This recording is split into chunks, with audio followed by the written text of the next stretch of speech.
Namaste. Welcome, friends, and New Year's blessings. A mom sent me a note a few years back. To share it with you. She was thanking me for teaching the loving kindness meditation, and she wrote, "I cherish it so. When my daughter was very young, and she often cried for her father at bedtime during a difficult transition of divorce, I began this practice with her. I will always remember the first loving kindness phrase she sent to her dad. May you have cupcakes." So that's become my favorite meditation, loving kindness phrase. May you have cupcakes. One of the realizations for many as we enter 2025 is that we need to nourish the pathways to an inner sense of open-heartedness, of peace and balance and well-being. And this is true just in navigating personal challenges and more broadly, that our world's polycrises are not going to quickly resolve, and our earth will continue to express its dis-ease in ways that have violence and pain and suffering for all of us, all species. So as the master Ajahn Chah put it, if there's a flood, don't let it flood your mind. And if there's a fire, don't let it burn your heart. As some of you know, I taught an in-person weekly class for decades in Bethesda, Maryland. And right at the beginning of each year, I would share a living ritual. And it's based on 3 archetypal pathways of homecoming, of coming back to a sense of our loving and open heart, a sense of our awake and clear mind. And you find these 3 pathways in many spiritual traditions. It's described in Buddhism as the 3 refuges. And I love these 3 refuges. The first is moment-to-moment presence. The second is loving relatedness. And the third is the spaciousness and wisdom of awake awareness itself. So for today, I chose a favorite talk on these 3 refuges. And I hope it serves you as you enter 2025.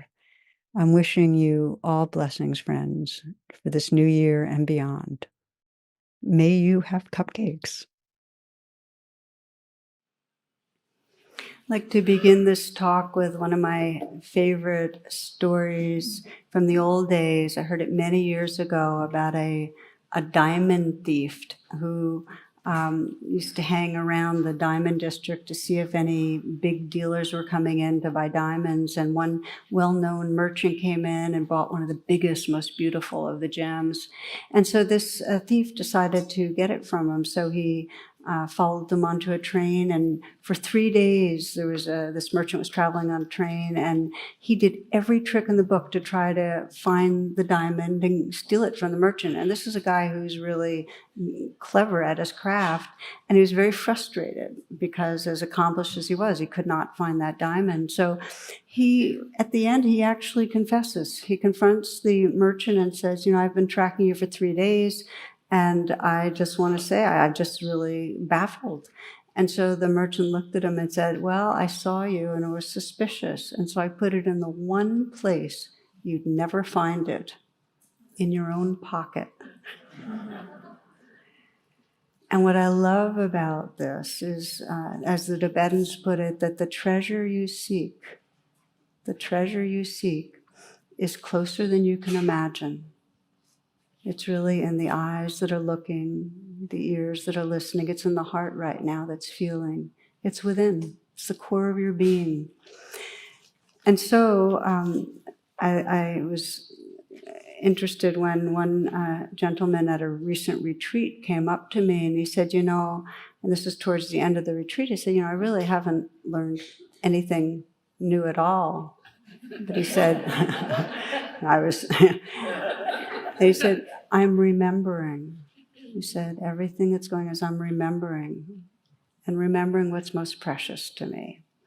And so it is really on the spiritual path. We're not getting anything new. We're not learning. We're not building up anything much. We're actually in a process of remembering reconnecting, rebelonging to what's always and already here. And daily life and spiritual life is really a process of remembering and then forgetting, and then remembering again and forgetting. And you've probably noticed it. You probably noticed how you can get really caught up in what we call the trance, the stressed out trance, where you're in reactivity and just in some way moving through the day, trying to get through the day. You're on your way somewhere else, and you're trying to kind of like, in some way, check things off a list, or in some way, protect yourself, defend yourself. There's a lot of judgment going on, and forgetting what matters. And then those moments where you kind of remember. And sometimes it comes just because you've had a pause to breathe, or sometimes it's because something much more poignant has happened that has kind of shaken you. Thoreau says we move through our life where it's like we're spending our life fishing, not realizing it wasn't fish we were after. So the purpose of spiritual practices and the purposes of creative rituals and ceremonies, like we're doing together at the end of this gathering, is remembering. It's a way that we collectively can remember what's really important. And in Buddhism, there are 3 classical gateways to remembering. We'll explore them, but they're actually archetypal. You'll find them in most spiritual traditions, ways that we can pay attention that bring us home. So in our ritual tonight, as I've mentioned, I'm curious how many of you have participated in our blessing ceremony, our refuge ceremony in the past. Just raise your hand high. Okay, good. That's fun. If you're listening online and you'd like to join us and do the ritual, and even if you're listening at another time, you need a 20-inch or so red cord or string, and ideally you need another person to do it with. So the 3 refuges, these 3 gateways, I think of them in terms of ways that we rediscover our belonging. And the first refuge is refuge in the Buddha, or really Buddha nature, which is refuge in awareness. We're remembering our belonging to formless, pure awareness.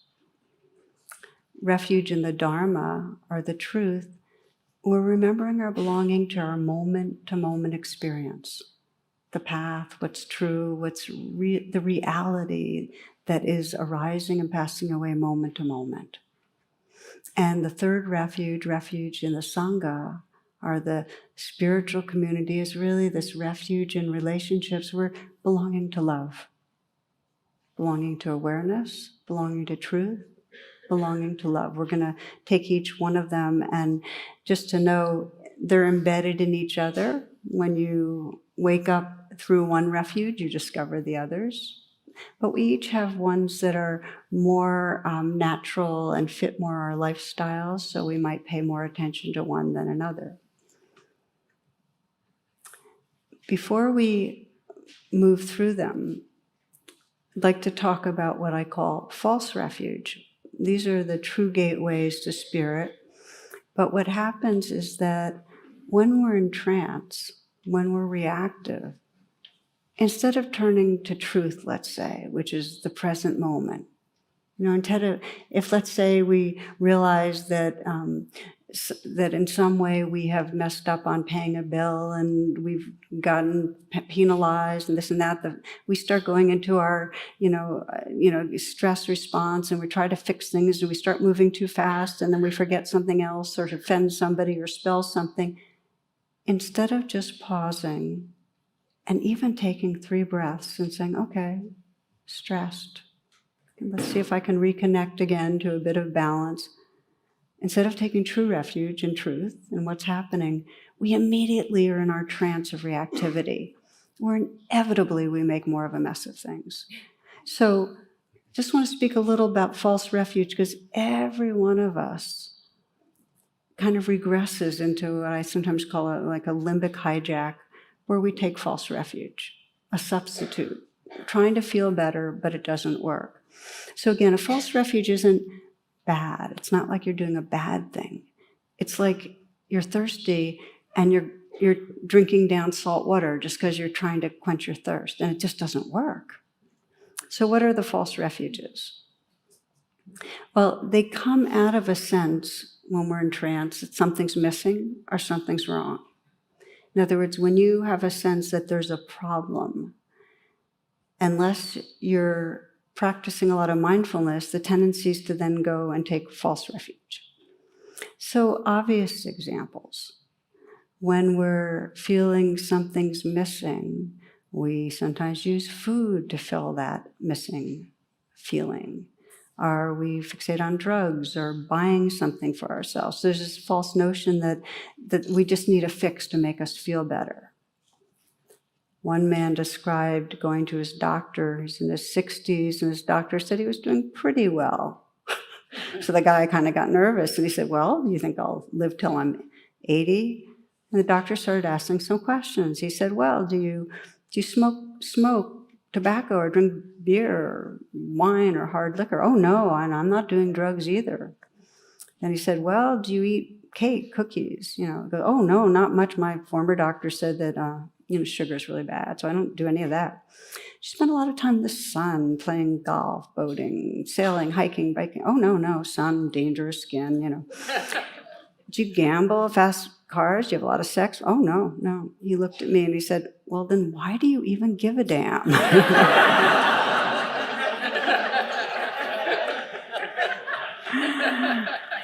So that casts a question about what is a false refuge, but the biggest way false refuges, I think, play out are often in relationships, where the sense of something missing is something's missing in me. I'm not enough.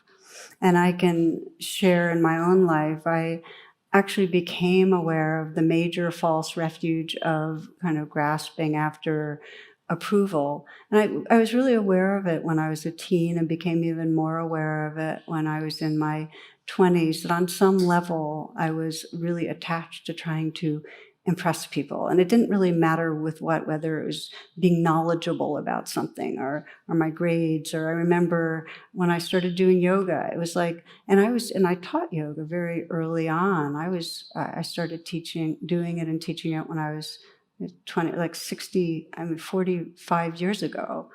And I remember that a part of me always, there's always a part of me watching and thinking, boy, I'm pretty flexible. I hope they're all noticing. It's like, we even had in our spiritual community, I lived in an ashram, yoga Olympics that I competed in. I remember competing and doing this back stretch, a wheel pose where you're kind of flipped over in a wheel, and how long could you hold wheel pose? And I remember holding it for 15 minutes.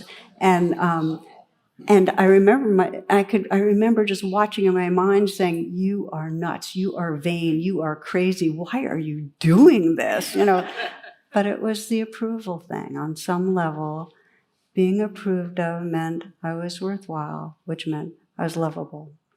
And I came to two major insights around this false refuge in my life. And one is, it did not matter how much I got approval for what. It never satisfied. Even as a fix, it might last, 2.5 minutes or 2.5 days, but I always had to keep going for more. So it never worked, no matter what it was for, which brought up the question, what does it really mean to be enough? Which is a really interesting question, because I found there was no such thing. And the second insight was the moments when there was an intrinsic feeling of enough, true worth and belonging, had nothing at all to do with approval. Zip. Nothing. In fact, the moments on track of seeking approval obscured the sense of enough, and it would emerge in moments of presence, of gratitude, of intimacy, of quietness. So false refuge is not a bad thing. In fact, if I did a hand raise, probably many of us would say, yeah, I'm after approval. I name that one because I realize I'm not the only person that has gotten caught in that. One woman at a retreat, elderly woman, elderly woman my age. It's happening more and more. At the retreat, she touched some moments of, really deep peace and deep feelings of just, contentment, enough as I am. And she shared really sadly, she said, why did I have to wait so long to realize I didn't need to keep proving myself? That the moments of trying to prove ourselves actually block that intrinsic worth. So, false refuge, when there's a sense of something's missing, we go grasping, and it could be for food or approval or whatever, and it keeps us actually from feeling fullness. We also, when we have a feeling of something's wrong, we go into reactivity and go for false refuges. And the biggest one is aggression. When we're afraid, we blame and we lash out. And it's either mental judgment or with words. I know one woman I was working with, she described chronically blaming her partner. He was busy and he was not communicative enough and he didn't spend enough time with her, and she didn't feel a sense of specialness. And so we did a little bit of RAIN, which is recognizing, allowing, investigating, nurturing. And she found out underneath the blame, when she investigated, was fear that if I stop blaming, he'll never change. And I'll always feel separate and rejected. So then I asked her, well, does the judging and blaming help? And she knew right away, of course not. Of course, it just creates more distance. But it had a function. This false refuge of blame helped her in the moment. It was a temporary fix where she wasn't feeling powerless. At least if I'm blaming, I'm doing something to try to fix things. Do you know what I mean by that? That in blaming, at least we're engaged doing something rather than feeling powerless, feeling helpless, feeling like I'll never get what I want. So we begin the path of true refuge by honestly and bravely recognizing, well, where do I take false refuge? What am I habituated to that actually keeps me from truth, love, and awareness? That's the first inquiry. And we look at this, I'm talking individually, but if we look at it, our society right now, we're watching a society that is completely caught in fear and trauma. It's a total limbic hijack, and it's reacting, taking all the false refuges of aggression, of destroying our earth. When human society takes false refuge, it's, in other words, when we act out of unprocessed fear, it's horrifically destructive. So the need for true refuge is most clear when we're in global crisis. We need leaders and humans that know how not to do a flinch reaction, know how to pause, know how to get quiet and contact a deeper place of wisdom so that you can find an intelligent way to try to move towards understanding rather than disrespect, contempt, and violation. We also note in our own lives individually, and you have probably each experienced this at different times, that when we hit a real wall, whether it's a divorce, whether something really terrible is happening to someone we love, whether we lose somebody we love, whether our own lives are in danger, those are the times our false refuges actually don't work anymore. They just don't. It doesn't help to eat the food. It doesn't help to buy something. It doesn't help to get approval. It doesn't help to blame. We're stuck with the edginess of reality. And those are the times, really, when we're facing the deepest losses, when we start naturally turning to the kind of belonging that goes beyond time, space, these particular forms. It's when people start facing the truth of mortality that they get serious about looking at what's past this changing body. One friend who's ill, could die at any time, has described it this way, that it's more clear than ever how this changing life is a dream. It's quick, it's passing. And Buddha's described it like a flash of lightning in the summer night. To sense it's a dream. And also she's discovering that the false refuges like, and I'll just name gossip, war, hate, they have not so much hold. Because there's something, when you realize, truly realize the truth that this life is changing, that there's no longer holding on to the false refuges. There's something deeper that we seek to take refuge in. And that was what the Buddha looked at 2,600 years ago. 2,600 years ago, Siddhartha Gautama faced the predicament we're in, that these bodies are going to go, these minds are going to go, everything we hold dear is going to go. And how in the face of mortality, how in the face of our natural wants and fears do we find freedom in the midst? How do we find freedom in the midst? And what he then came to and taught about were these three ways of belonging to a greater reality. Through the present moment, the Dharma, through awareness itself, Buddha, and through love, the Sangha. So we're going to now take each one. I'm going to start with Dharma because a lot of our meditation practice has to do with taking refuge in the Dharma. When we take refuge in the Dharma, and again, Dharma means truth or path, we're talking about taking refuge in presence. Now, with each refuge, there's an outer refuge and there's an inner refuge.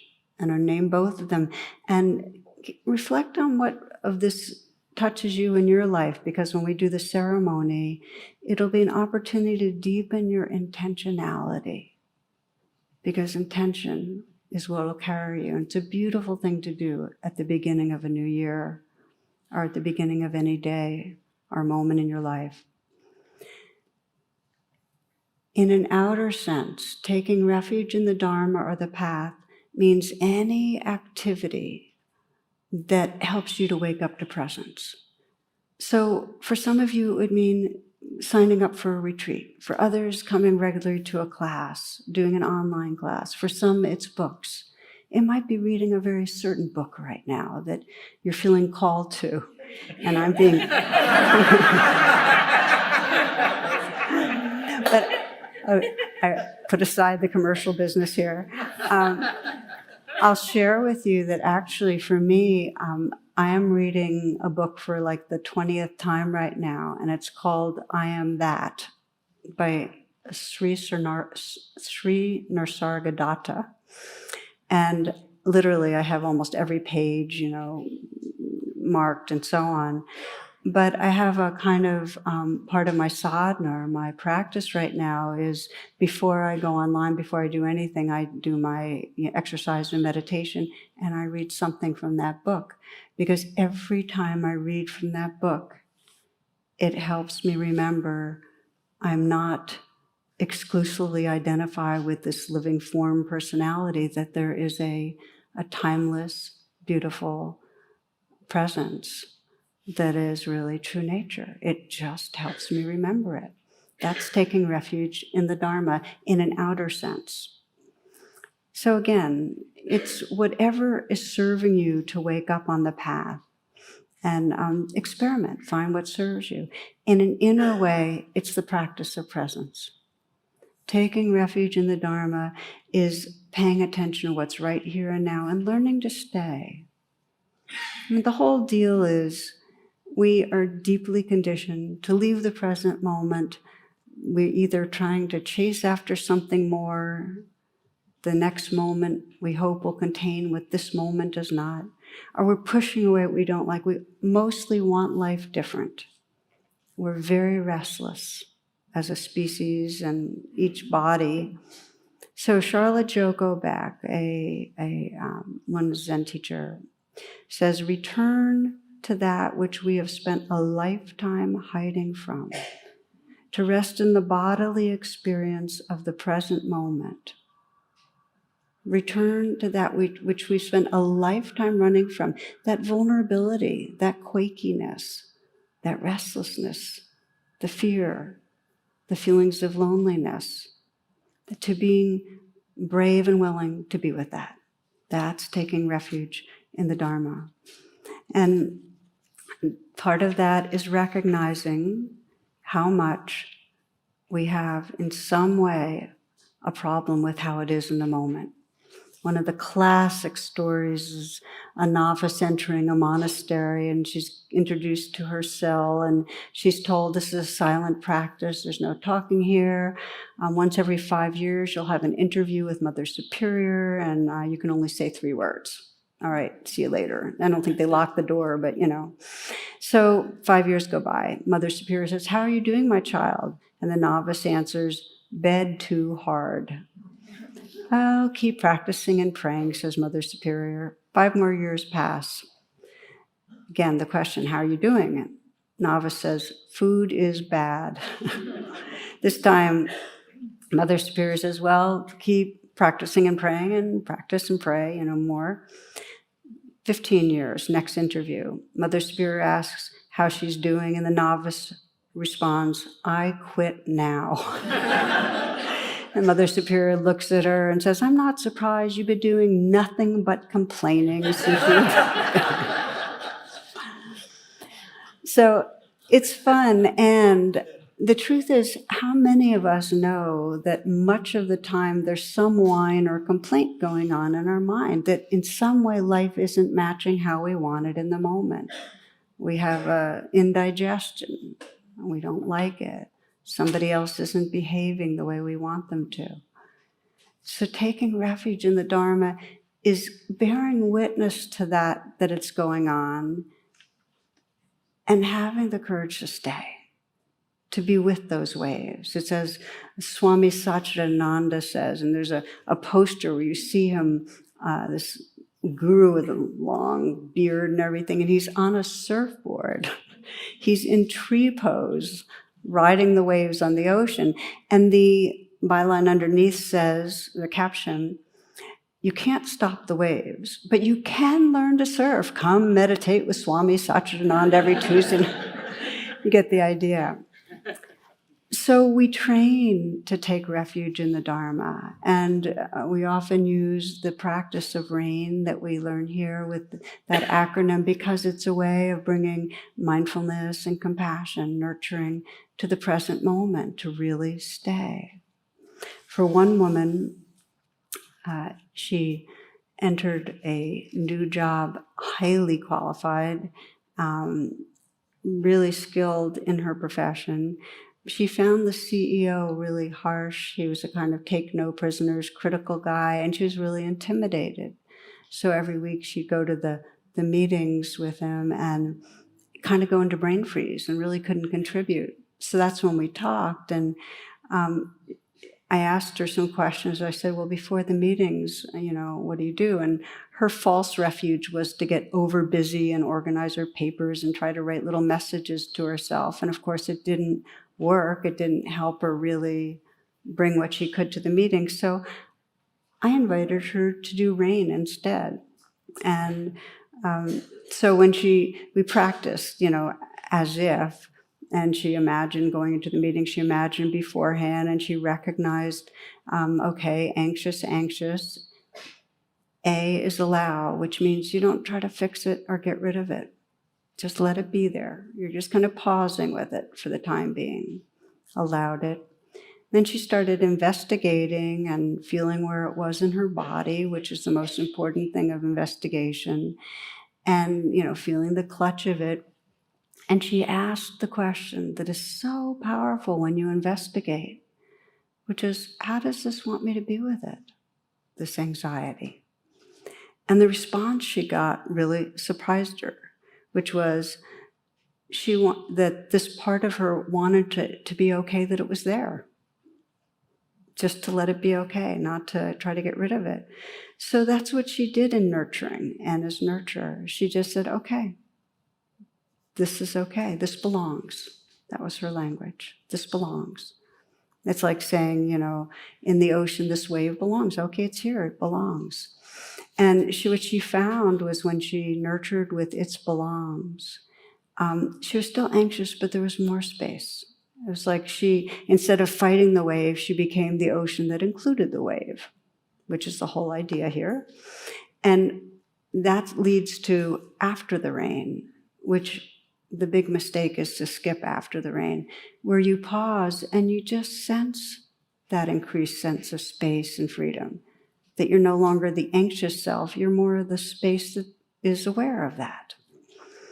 This is refuge in the Dharma. So she practiced it, and she went into the meetings, and even in the meetings, she'd feel tight, and inside herself, she'd be going, okay, this belongs, it's okay, And the anxiety was still there, but she had a little more space. She started becoming more resourced, more able to contribute, more able to be part of things. So I share that story because the essence of refuge in the Dharma is to let what's happening here be okay. Just be with it. And in that being with, you discover a presence that really has room.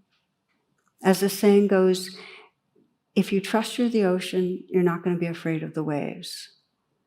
But if you don't, you'll be seasick every day because you'll be fighting the waves. Elizabeth Lesser has a beautiful prayer. She says, my prayer to God every day, remove the veils so I might see what is really happening here and not be intoxicated by my stories and fears. So that's refuge in the Dharma. Refuge in the Sangha, and that's refuge in the field of relationships. Traditionally, refuge in the Sangha meant the spiritual community of a particular spiritual faith, but it's expanded. So really, refuge in the Sangha is all those that we participate with. And it's in widening circles. So the outer refuge is where we very consciously participate with groups and communities that help us wake up our hearts, that help us get in touch with truth.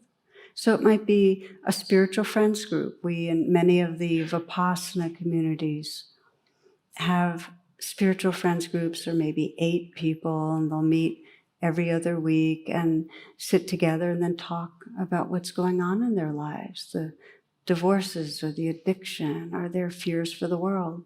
But it comes from a place of presence. I think we have about 36 of them now or something here in Washington. Affinity sanghas, groups of people that have natural interests or identify in a similar way. We have our people of color group, LGBTIQ. We have therapists, people that have different commonalities. We have people that do rain together, rain partners, and that's a beautiful way. So it's finding people that you can wake up with. It's also the outer refuge in Sangha means intentionally waking up with the beings of your life that you're living with, even if they don't feel like your formal spiritual friends. One woman described time with her dying father. He had been a larger-than-life figure. He was a well-known architect and designed buildings and urban centers and so on. They'd had a distant relationship through most of her life because he was very work-focused, and that had caused her a lot of pain. She had to do a lot of inner work around that. But towards the end of his life, they were spending more and more time together. One night, she asked him to recount what of his accomplishments he felt most proud of. There was a long pause. And then with tears in his eyes, he looked at her and he said, "Why, you, of course." which of course for her were the words she'd always wanted to hear. But at this point in his life, he was learning about refuge. He was learning that maybe his chasing after the next gold ribbon wasn't as valuable as the love with his daughter. So the message for many of us as we go deeper on the spiritual path is not to wait, but to remember that if we're at the end of our lives looking back, love is going to matter. Not to wait with those that are close in, even if they're edgy relationships. So how do we deepen our conscious relationships? And I'll just name a few things. And as you listen, even bring one person to mind that's part of your circle that you'd like to have more of an awake relationship with. And the first step is the intention, to know that you want to connect and understand more fully with them. The second is to commit to listening. To listen with the same interest and passion that you want to be listened to, that you want others to listen to you. Try that. It's really powerful. With the same interest and passion that you wish others would listen to you, listen like that. Pay attention and sense, where does it hurt? Just see the vulnerability. And pay attention and see the goodness. And the last piece is, take the risk to be vulnerable. This is Mark Nepo. He says, we waste so much energy trying to cover up who we are, when beneath every attitude is the want to be loved, and beneath every anger is a wound to be healed, and beneath every sadness is the fear that there will not be enough time. When we hesitate in being direct, we unknowingly slip something on, some added layer of protection that keeps us from feeling the world. And often that thin covering is the beginning of a loneliness, which, if not put down, diminishes our chances for joy. It's like wearing gloves every time we touch something, and then forgetting we chose to put them on. We complain that nothing feels quite real. In this way, our challenge each day is not to get dressed to face the world, but to unglove ourselves so that the doorknob feels cold, the car handle feels wet, and the kiss goodbye feels like the lips of another being, soft and unrepeatable.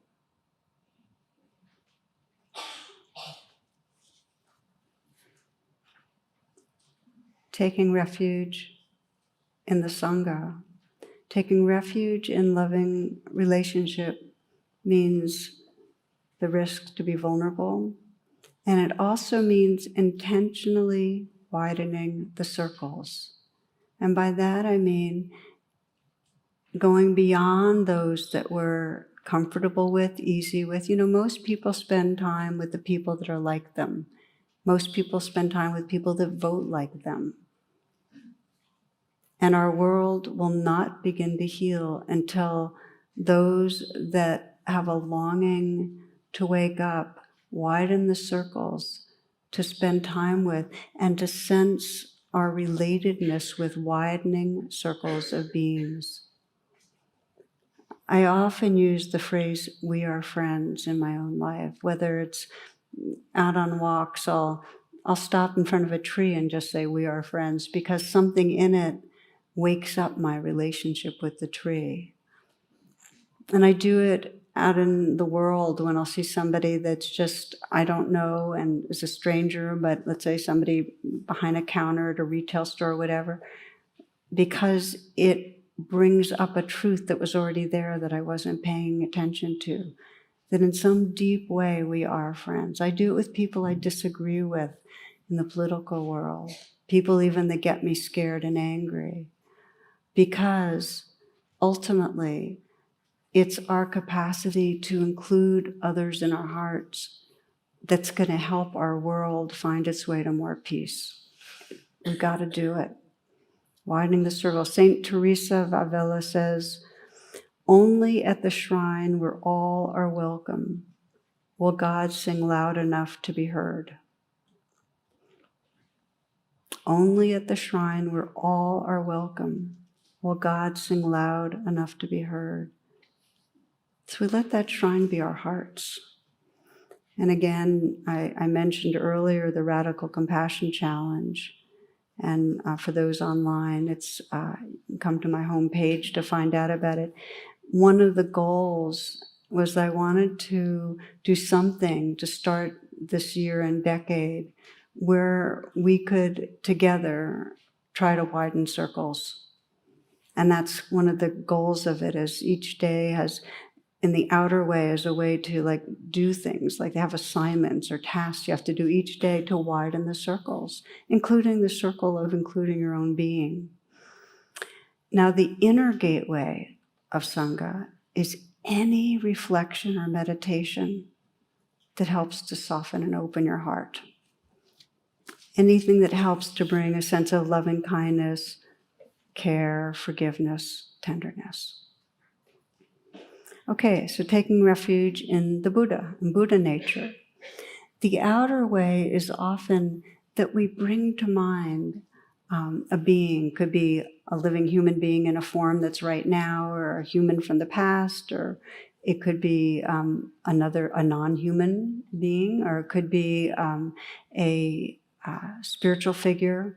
But we bring to mind some being that expresses the qualities of Buddha nature, that expresses compassion and wisdom and freedom. And by bringing that being to mind, that helps us remember that the diamond that we seek is right within us. Just by bringing that being to mind, we get into that resonance field. We're going to do a little reflection that gives you a sense of that as a way to close, but just to say that the outer way of taking refuge in Buddha nature is in any expression of Buddha nature in this world, to reflect on it, and that helps to bring it in. And the inner approach is to turn our attention back on our own mind and heart, to bring awareness to awareness itself, so that we begin to look back at what's looking through our eyes and what's listening through these ears. Look back into that stillness that's aware right now of all that's happening. So I invite you to close your eyes for a moment. We're going to reflect a bit. And we're going to touch on each of the refuges, and then we're going to begin our ceremony together.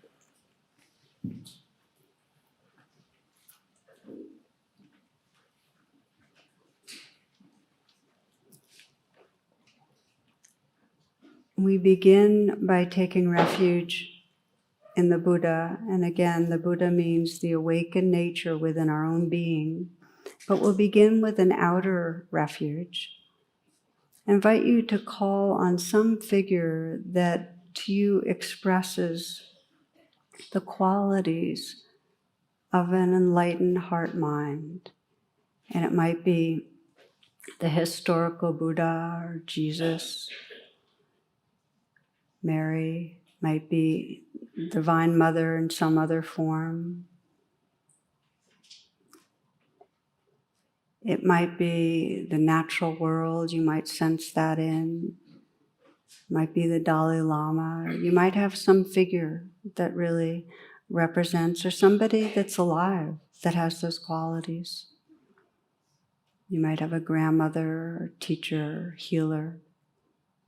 And see if you can, whoever comes to mind,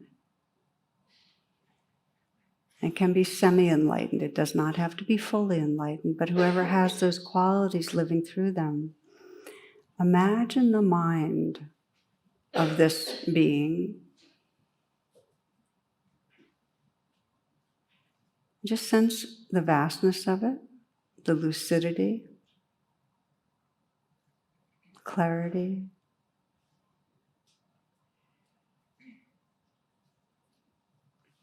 Imagine the heart of this being, that tenderness, sensitivity, the warmth.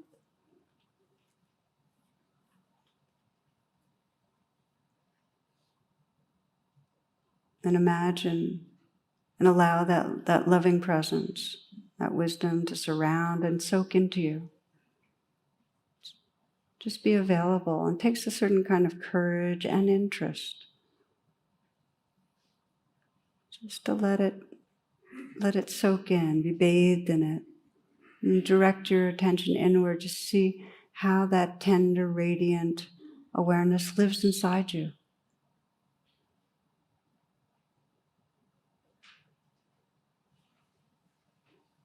Feeling your body and heart and mind light up as if the sunlight sky is suffusing every cell of your body and shining through the spaces between the cells.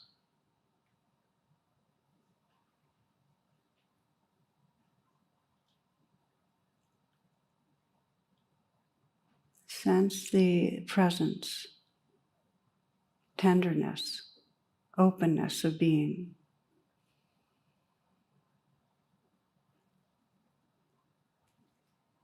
Some traditions, they call this the clear light.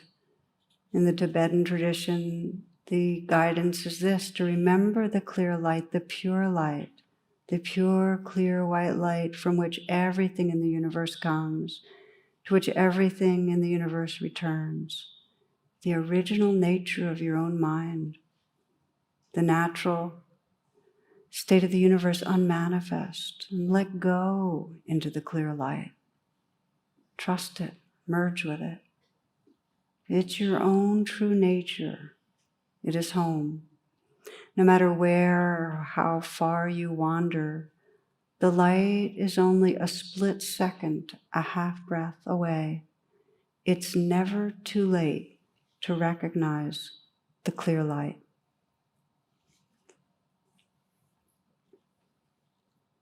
So we sense with this Buddha nature, awareness, taking refuge in that. And then we sense the Dharma. From this awake awareness, we can become aware of the changing experience. It's like the ocean aware of the waves on the surface.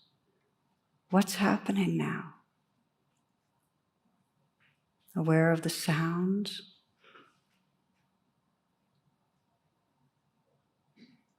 aware of the vibration, sensation, energy in the body.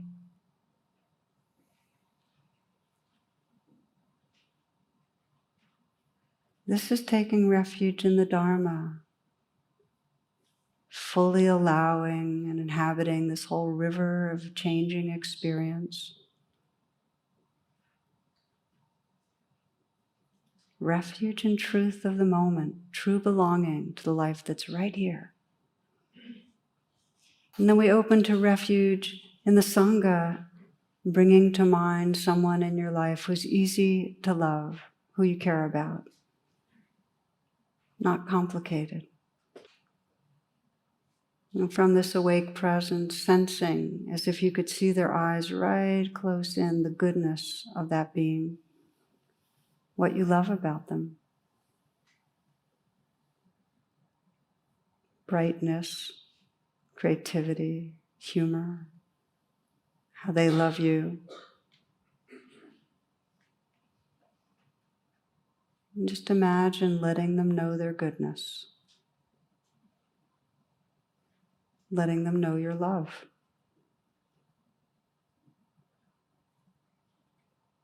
And as you do, sense in a visceral way the feeling of belonging, of connection, the warmth and openness of heart space. And know that in these moments, this is Sangha. This is the gift of taking refuge in Sangha.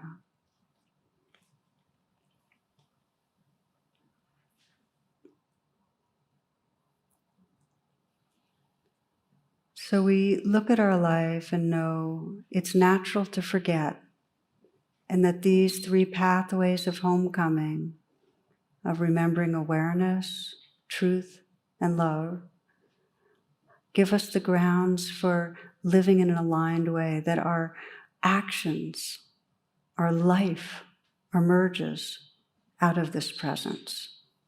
This presence is what allows us to live in the world in a loving creative, kind way. And with that, we will do the formal practice of taking refuge, of the blessing ceremony, and want to invite you all to stand up. So holding your string, holding either edge like this, and for a moment you might close your eyes and just listen to the background. In Buddhist Asia and Hindu countries, this thread is a symbol of blessing. It's red, it's a thread from supposedly the robe of a monk, and it's a protection cord. That's what they're called. And one teacher was asked, well, what do they protect us from? And the response was, why, yourself, of course. Because it's protecting us from our forgetting, from our false refuges. So one friend describes it that you are now a monk that's back in the marketplace, a monk or a nun in drag, and you're back in the marketplace, and you've got a way to remember with this cord. You might choose to keep it on you as long as you'd like. And we're going to reflect on each refuge, and then reflect on bringing them into our lives. And each time we'll tie a knot into the cord. So the first, again, is to reflect on taking refuge, our belonging to Buddha nature, to our awareness. And you might ask yourself in the kind of outer realm, what will help remind you? Is there a figure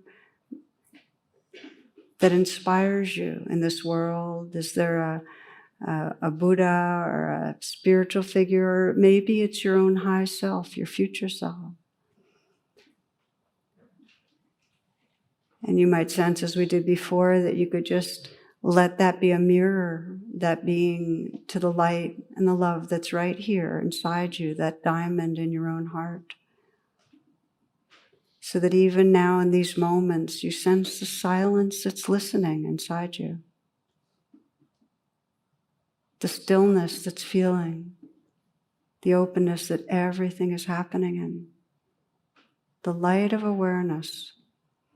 And as you feel your longing and dedication to wake up to that awareness, to be at home in that awareness, in that mystery, please tie the first knot into your cord, taking refuge in Buddha nature.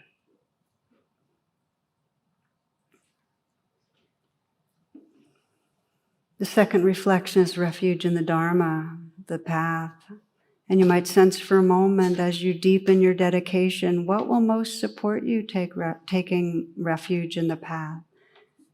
Does it have anything to do with classes or books or podcasts or trainings? For some, it's deciding to teach what they love.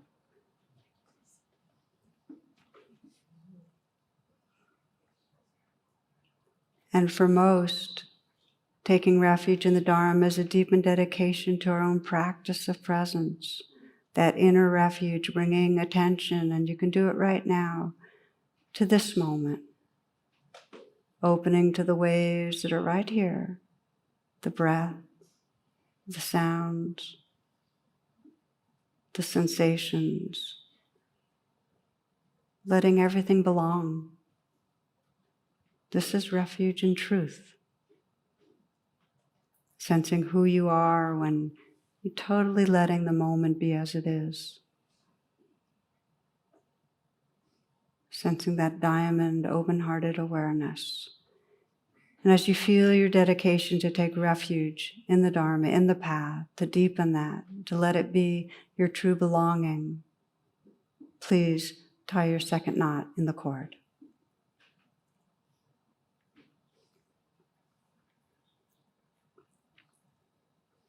The third reflection, refuge in the Sangha, and spiritual community, and you might sense in an outer way ways that you might deepen that.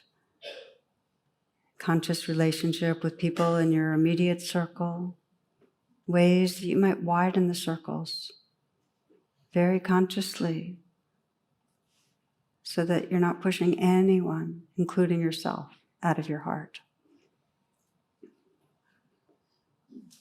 And as you feel that dedication to refuge in Sangha, to deepening your caring, to deepening love, please tie the third knot into your cord. Now the cord is now alive, but it needs a final energizing knot to bring it fully to life. And this is the final reflection, that when we've taken refuge in the truth of the moment and in the awareness that's here and in the love that's here, that enables us then to move through the world and live from love, live from compassion, live from a creative and generous heart. So as you feel your dedication, this is the life of the Bodhisattva, to really live from that sense of belonging to each other and our world, to serve our world. Please tie the final knot in your cord, and then it's fully charged and fully energized. Now in silence, if you will, you can help your partner get their string on them, and you can choose between your wrist or around your neck. Either way, first wind it around. If it's your wrist, wind it around a few times, and so that the ends are available, and then your partner can help by knotting it.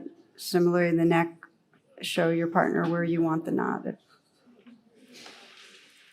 Buddham saranam gauchami, Dhammam saranam gauchami, Sangham saranam gauchami, Dutiyampi Buddham saranam gauchami, Dutiyampi Dhammam saranam gauchami, Dutiyampi Sangham saranam gauchami, Tatyampi Buddham saranam gauchami, Tatyampi Dhammam saranam gauchami, Tatyampi Sangham saranam gauchami.